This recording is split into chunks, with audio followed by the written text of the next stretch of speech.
Hai Sobat Ngobras, kembali lagi bersama podcast BP2JK Sulawesi Tengah. Bersama lagi dengan saya Muhammad Zulfikar dan narasumber Mbak Dini.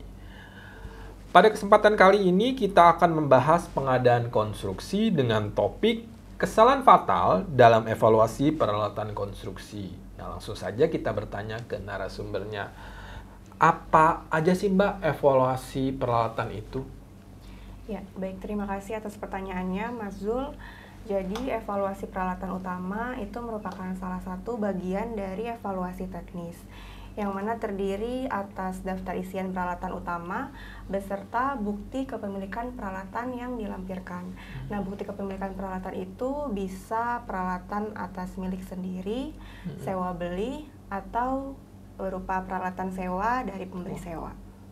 Nah, terkait evaluasi bukti kepemilikan, bagaimana nih teknisnya kita sebagai Pokja mengevaluasinya, Mbak? Ya, yang paling pertama harus diperhatikan yaitu peralatan yang ditawarkan oleh penyedia itu harus sesuai dengan yang tercantum di dalam bab 4 lembar data pemilihan dokumen pemilihan. Nah, jadi di LDP itu sudah jelas tertulis ya jenis peralatan, lalu jumlah peralatan, dan juga kapasitas yang dipersyaratkan.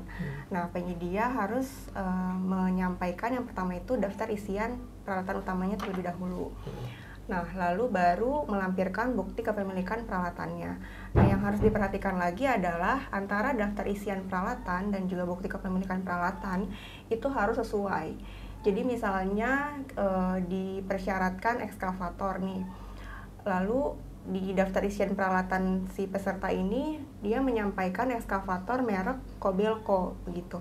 Nah, tapi setelah Pokja melihat di bukti kepemilikan peralatan invoice-nya itu ekskavator merek Komatsu. Nah, itu kan dua merek yang berbeda ya.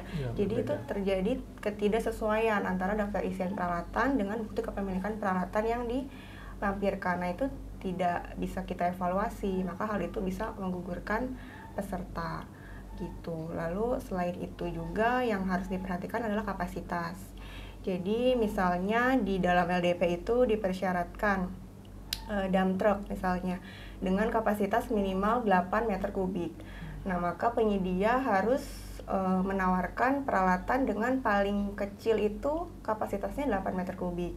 Yang artinya bisa di atas 8. Misalnya bisa mereka menawarkan dengan kapasitas 9 atau 10 meter kubik. Tapi kalau di bawah 8 itu nggak bisa. Misalnya mereka hanya beda selisih 0, aja itu juga bisa menggugurkan peserta. Jadi betul-betul harus sesuai dengan yang disyaratkan di LDP. Seperti itu. Nah, terkait dengan bukti kepemilikan sendiri, sewa beli, dan sewa, itu bagaimana nih Mbak teknisnya? Ya, baik. Untuk bukti kepemilikan peralatan itu bisa berupa STNK, BPKB, invoice, lalu kwitansi, bisa surat perjanjian jual beli atau bukti kepemilikan peralatan lainnya. Nah, kalau berupa sewa beli itu bisa surat perjanjian sewa beli, lalu invoice uang muka, kwitansi uang muka, angsuran atau bukti sewa beli lainnya. Nah, kalau peralatan yang sewa itu harus ada surat perjanjian sewa dari si pemberi sewanya dan ditandatangani oleh kedua belah pihak, baik dari si pemberi sewa dan juga oleh peserta yang menyewa. Nah, lalu selain surat perjanjian sewa harus dilampirkan juga bukti kepemilikan peralatan dari masing-masing peralatan yang disewa. Jadi misalnya penyedia itu menyewa peralatan dump truck nih ke PTA gitu.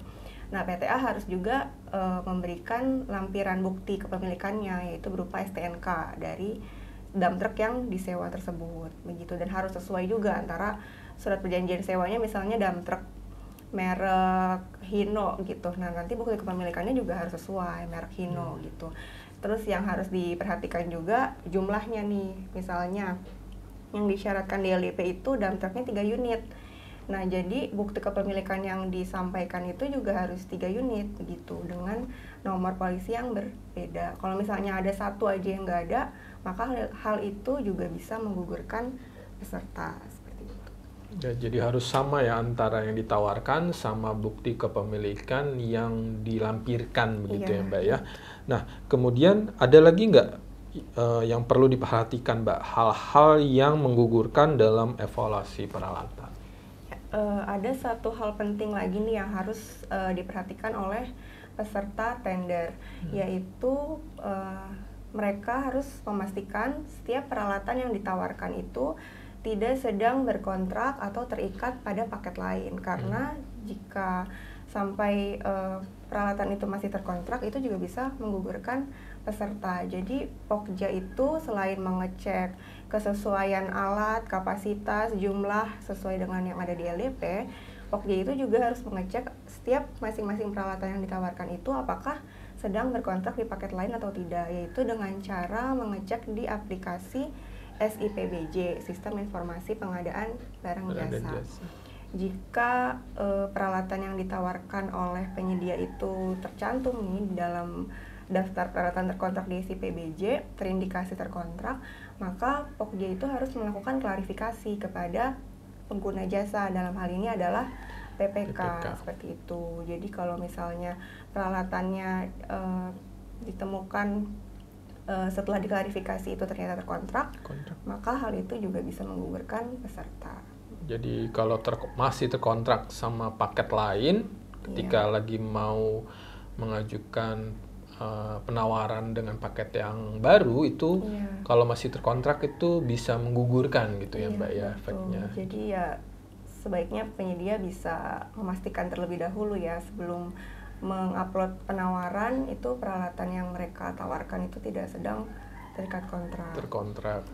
Nah, mungkin untuk calon penyedia ketika nanti ingin menjadi peserta tender harus dipastikan lagi terkait masalah hal-hal yang sudah dijelaskan oleh Mbak Dini tadi.